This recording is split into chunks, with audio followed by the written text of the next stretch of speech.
Welcome to my next Mr. Robot Season 1 episode review video. Before I get into that though, pretty important, if you haven't watched the first two episodes of Mr. Robot Season 1, then I highly recommend that you don't watch this detailed review any further to avoid any potential spoilers. And full disclosure, this is my first time watching the show Mr. Robot. Better late than never.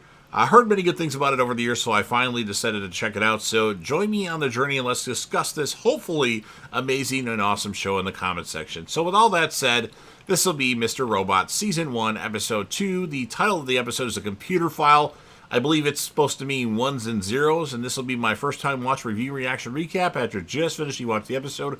We start with Elliot as he watches the group of men in suits at the round table with Tyrell Wellick at the hat. And then Tyrell says, give a man a gun and he can rob a bank. Give a man a bank and he can rob the world. He explains that he likes this saying because it means that power resides with those who take it. He tells Elliot this meeting may be illegal, so he has gathered 11 lawyers and offers Elliot to be the head of cybersecurity for E-Corp. Elliot asks to think about it. Tyrell dismisses the lawyers, and then alone he tells Elliot that he is on his way to becoming CTO and would like to thank the hackers who took down his predecessor, Terry Colby.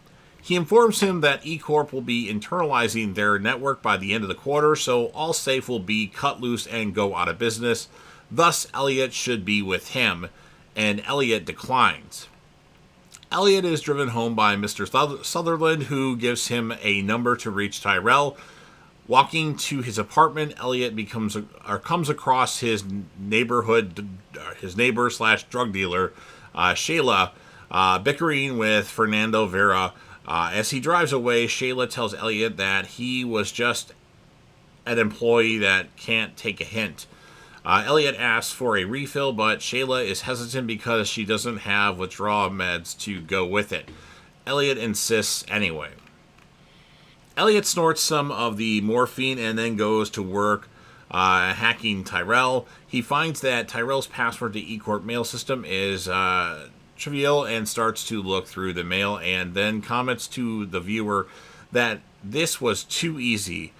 It's as if Tyrell expected Elliot to hack him. Elliot pulls the memory chips, disk drives, and other components from his system and destroys them. He microwaves them, actually, and drills holes in them.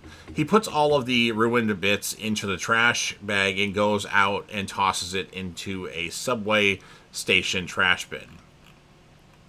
Then he goes to Allsafe, where he wonders if everyone is looking at him, but their attention is on the office TV, which is showing news of the arrest of Terry Colby. Elliot wonders to the viewers whether he destroyed Colby's life just to advance Tyrell.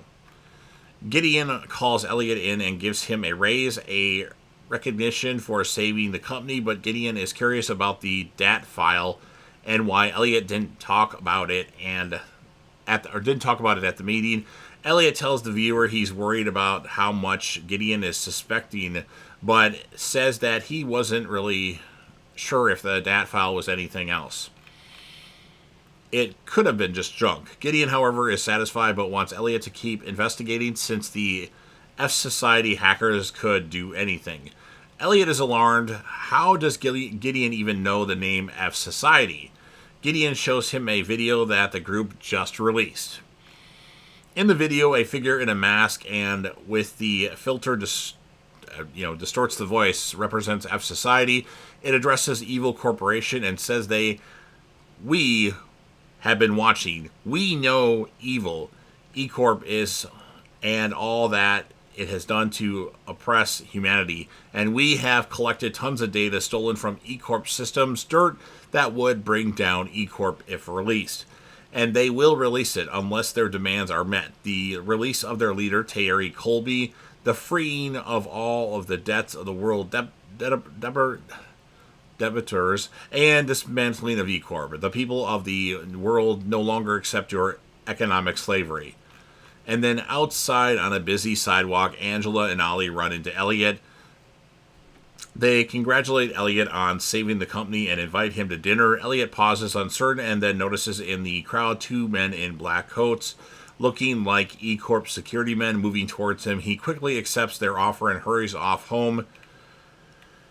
Elliot gets home and he's telling the viewer that he's worried about the F Society hackers and the data bumps they have from, or the data dumps they have from E Corp that they were talking about with freeing Colby. None of that was anything he had heard F Society was doing. He needs to cut his ties with them, but in his apartment he discovers one of the F Society hackers, Darlene, using his shower to take a bath as if she had every right to be there. She borrows some of his clothes, says hers are in a washer, and says Elliot had been expected to come last night. The others are expecting him later today. She pauses, or she seems strangely familiar with him, but he pretends that he doesn't know her at all. Elliot and Darlene take the subway to Coney Island. He asks her how it is she knows him, but she assures that they know each other. It's only natural she knows where he lives and all that. Elliot remarks to the viewers that she's just weird or crazy. If this is F Society, maybe he should go to Gideon and tell him everything. She switches him to another train just ahead of the two E-Corp security men following them. He tells the viewers that it's as if she can see them too. They're not a hallucination. They get to the F Society hangout on Coney Island, and the other hackers, Mr. Robot, Leslie, Romero, Mobley, and Trenton, applaud him and say he did a good job. But Darlene asks Mr. Robot about the Steel Mountain plan, and he says it's not ready. They all do different things, and Mr. Robot and Elliot talk. Mr. Robot says they have a plan. E-Corp and many other evil corporations maintain backups at Steel Mountain.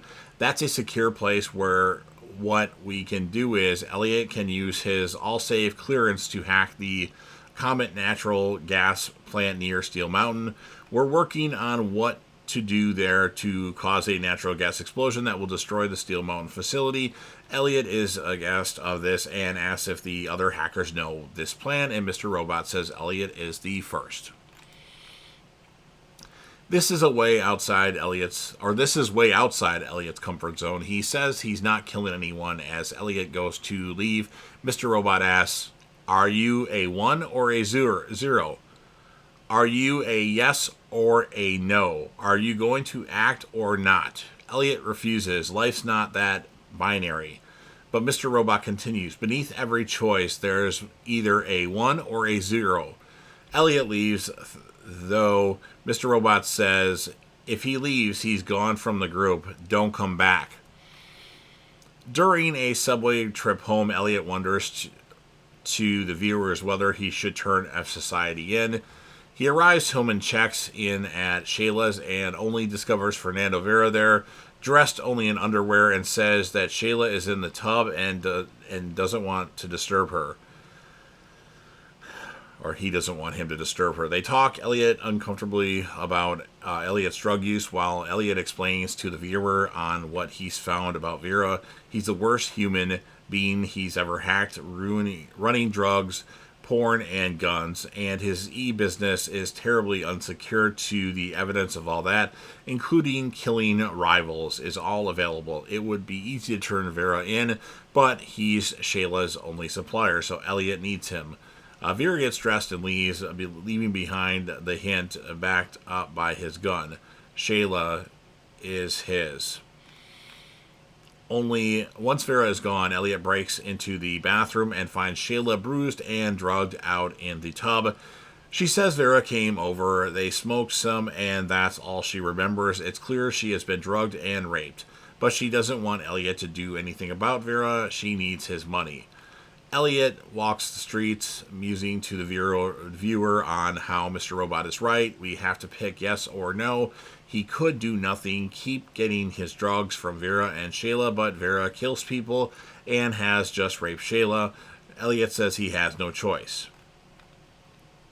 Elliot is at an appointment at Krista's office, and he is complaining about everything, about not being in control, not having choices worth making.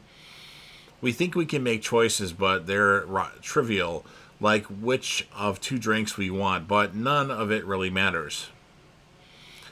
It's as if the choices we make are, predestined Elliot tells Krista he has been in a project which he thought could have been special, but it turned out to be a mistake. Might as well have done nothing. Krista says that Elliot had earlier talked about how his father had similarly chosen to do nothing about his cancer or the company that gave it to him, and that he had no options. But Elliot now has options. Elliot gets upset and won't talk about his father or anything else. And then at home, Elliot is burning his Vera files onto a CD and labeling it as music. His phone rings. It's Angela. He ignores it. And then Angela hangs up the phone and tells Ollie she's worried about Elliot. He's been seeming out of sorts at work. Ollie is busy at his laptop. He's been trying to insert a CD that he has been given earlier, but he just complains that it just freezes his computer. He checks his email, and there's an email from Stella B with a picture and a message: come over tonight. Ollie takes care that Angela not see this and tells her he needs to go out and meet with his buddy who is unexpectedly in town. He leaves, but his laptop is still on with its camera facing the bathroom where Angela is. And now we see the CD guy sitting in the library looking at his laptop screen, which is showing what Ollie's laptop sees. Angela moves out of the camera view, so the guy closes the window. He opens another window that seems to be a chat in Chinese characters. He adds the line to the chat in Chinese, but it's a subtitle translate, Cisco, we're in. The next day, Elliot is walking on the boardwalk along the ocean and finds Mr. Robot sitting on a railing. Elliot sits with him, looking over the rock beach. Elliot says that he's come up with a plan to destroy the Steel Mountain backups without using an explosion. Mr. Robot doesn't want to hear about it until he gets past an issue. Elliot walks away and now wants back in. He needs to hear from Elliot about his father with some reluctance. Elliot explains that his father was his best friend. He worked at E-Corp all of his life until they suddenly fired him. Then he developed leukemia. He made Elliot swear not to tell anyone, not even Mom, even though he got sicker and sicker. Eventually, he got so bad that Elliot told his mom, and that got his dad so angry that he pushed Elliot out the window, and Dad never spoke to Elliot after that to the day he died. And then Elliot asks Mr. Robot, so are we good now? Mr. Robot nods and puts his hand on Elliot's shoulder. He says he knows what it's like to lose a parent, but did Elliot ever think he deserved what Dad did to him? Elliot says no. He didn't do anything. He was just trying to help. Mr. Robot pushes Elliot off the railing onto the rocks below, and Mr. Robot comments to the air, you didn't commit to the scared pact you'd form, and then walks away. And that's what ends this episode of Mr. Robot. So some of the stuff in this show is I don't get yet, but I'm only 2 episodes in. Well, technically, I watched the next episode already. So I'm going to score the episode a 7.0 out of 10. Maybe some of you would score it a lot higher. I don't know. And the character of the episode, I'll go with Mr. Robot, Christian Slater's character. So you've heard everything that I have to say. Now it's your turn. If you're a fan of Mr. Robot and you want to help me out with the YouTube algorithm, please make sure that you Hulk smash the like button, share this video with a friend, put this video on any one of your social media platforms. Don't forget to sound off in the comment section about what your thoughts are on this episode of Mr. Robot. Any details that you know that I apparently don't know, you can leave those in the comment section, but don't spoil anything past this episode, even though technically I've seen the next episode, episode 3. And then last but certainly not least, don't forget to hit that sub button. Subscribe to the channel, join the team, show your damn support, and be a part of something special, and you never know what you're going to see on JDev TV.